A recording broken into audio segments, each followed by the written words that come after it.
Inilah yang menjadi penting sekali lah. Sekarang kan pertanyaan begini kemudian banyak jalan. Bagaimana nih Pak cara jalan keluarnya? Caranya adalah bertobat. Apakah kemudian setelah bertobat Allah maafkan? Kalau setelah misalkan hari ini Mas Miko kemudian berjanji bertobat, besok harus sudah dihentikan semuanya aktivitas tadi itu. Kata Al-Quran dalam surat Al-Furqan, Allah menyatakan begini, ada ayat-ayat sebelumnya. Dan orang-orang yang tidak menyekutukan Allah, walladzina la yad'una ma'allahi ilahan akhar, kemudian orang-orang yang tidak membunuh jiwa dengan cara halal, kemudian orang yang tidak wala yaznun, dan orang yang tidak berzina, dan seterusnya. Maka kemudian ayat-ayat yang lanjutan setelahnya berikutnya, kemudian illa man taba, kecuali orang yang mau bertobat, wa amana, dan dia beriman, menguatkan imannya kepada Allah, wa amila sholihah, dan melakukan kebaikan-kebaikan dan menutup masa kelamnya kebaikan-kebaikan yang dilakukannya, yubadilullahu sayyi'atihim hasanat, Allah akan mengganti keburukan-keburukan itu dengan kebaikan.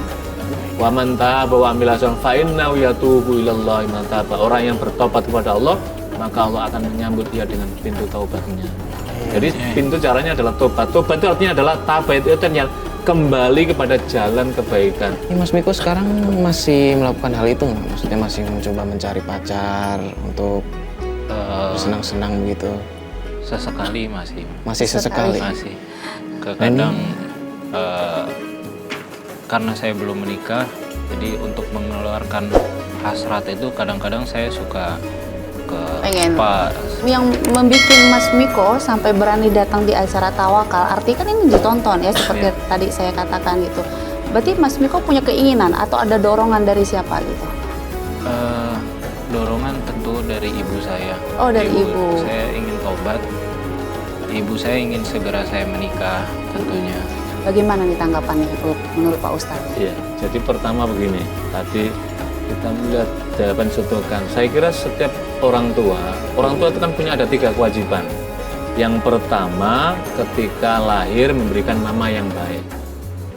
Yang kedua yaitu memberikan nafkah, menghidupi, mendidik, mengarahkan, mengantarkan sampai ia dewasa. Ketika ia dewasa, tanggung jawab orang tua masih satu lagi, yaitu mengantarkan sampai kepada pintu pernikahan.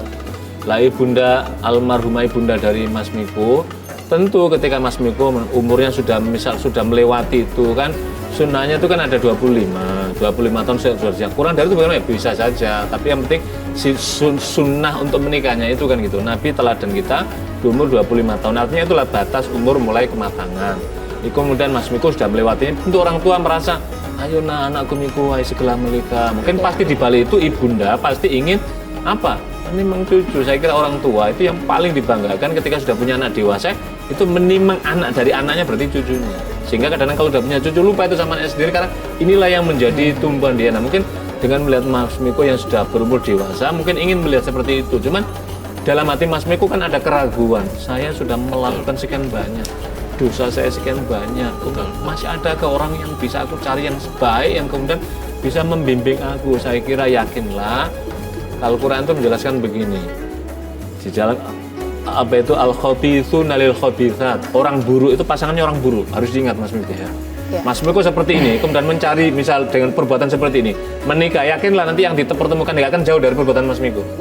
Dipertemukan juga. Iya pasti ya? Allah akan pertemukan, Allah turuti itu. Wat thayyibuna lit thayyibat, orang yang thayyib, orang yang baik, orang yang bertaubat, maka Allah akan bimbing pasangannya orang-orang baik-baik gitu.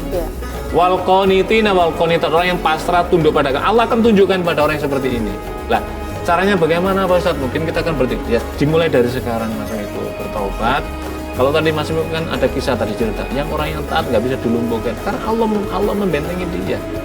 Lah sekarang caranya apa? Tuntunan agama mulai dilakukan. Kalau Mas Miko mohon maaf misalkan sholat 5 waktu dilaksanakan, saya yakin orang akan menghentikan. Sebab ketika kita sholat itu sesungguhnya dalam hati kita sudah tertanam inna sholata tanha anil fahsya'i wal munkar. Sholat itu dapat mencegah dari perbuatan keji dan mungkar. Zina ini adalah perbuatan yang sangat keji, maka akan dihentikan. Pertama apa? Keji berbuat dosa kepada Allah. Keji melahirkan penyakit yang luar. Diingat, mungkin kalaupun nggak percaya sama Allah, nggak percaya sama keimanan dari akhir, tapi yakinlah bahwa perzinahan di setiap agama manapun menyatakan ini rawan dengan penyakit yang berbahaya. Sekarang masih muda, sekarang masih kuat, tapi pada saatnya akan diturunkan. Kisah-kisah Nabi sebelumnya telah diberikan. Nabi Lut misalkan kaumnya hancur karena tadi itu. Lah sekarang Mas Miko mesti harus punya azam, semangat bertaubatlah. Kalau sudah bertaubat, baru kemudian angkat tangan. Ya Allah, masih ada nazar dari ibuku yang belum aku laksanakan, aku merasa berdosa ya Allah. Ini tuntunan sunnah Rasulmu ya Allah, bimbing aku ya Allah. Dan aku ragu ya Allah, jangan masih ada orang baik untukku, aku ini hitam pekat. Maka minta berikanlah ya Allah jodoh yang bisa membimbing aku. Mungkin nanti Allah akan kirim, Allah pertemukan. Caranya setelah kita bertaubat menjadi orang. Amin. Nah, Pak Ustadz, ini saya pengen nanya nih. Iya. Di sini kan ibu dari Mas Miko ini kan sudah meninggal. Iya. Nah, tapi di sini Mas Miko kan tadi bilang masih kadang-kadang datang ke tempat hiburan ya Mas Iya. itu. Nah, di situ bisa nggak sih Pak Ustadz, dosa seorang anak itu juga menjadi dosa seorang orang tua yang sudah meninggal di sana? Iya. Itu sebenarnya bisa tidak Pak Ustadz? Jadi kalau kebaikan bisa mengalir, dosa tidak mengalir karena ibundanya tidak mengajarkan pada Mas Miko. Kecuali ibundanya mengajarkan seperti itu pasti baru dapat. Tapi kalau nggak ada dapat. Tapi ada satu hal Mas Miko dan para pemirsa yang menyaksikan acara yang baik. Jadi ketika orang tua kita sudah meninggal, apalagi ibu kita, ada 3 pengorbanan ibu yang tidak bisa diwakilkan oleh siapapun. Pertama, ibu mengandung, taruhan nyawa. 9 bulan kemana dalam kondisi sulit kita dibawa. Yang kedua, melahirkan, taruhan nyawa. Yang ketiga, menyusui dan mengasuh anak ketika masih kecil. Inilah saya kira yang paling jasa, paling berat yang tidak bisa ditebus oleh apapun. Lah, ketika ibunda sudah meninggal, apa yang diharapkan oleh orang tua yang sudah meninggal? Yaitu kiriman doa. Dan ingat, doa yang yaznun, yang berzina, mardud, ditolak, tidak diterima oleh Allah Subhanahu wa taala. Dan apa yang terjadi, betapa menjeritnya di alam kubur ketika menyaksikan anaknya tidak mengirimkan doa, tidak ada pasokan doa ini. Tidak sampai ya Ustaz. Tidak ada Karena pasokan anaknya doa. sendiri melakukan Karena dosa. syaratnya apa? Waladin solihin yad'ulah, anak soleh yang mendoakan orang tua. Yang tidak soleh tidak bisa mendoakan orang tua. Ya. Terhalangi. Apalagi salah satu doa diantaranya yang dihijab adalah doa orang yang sedang berzina.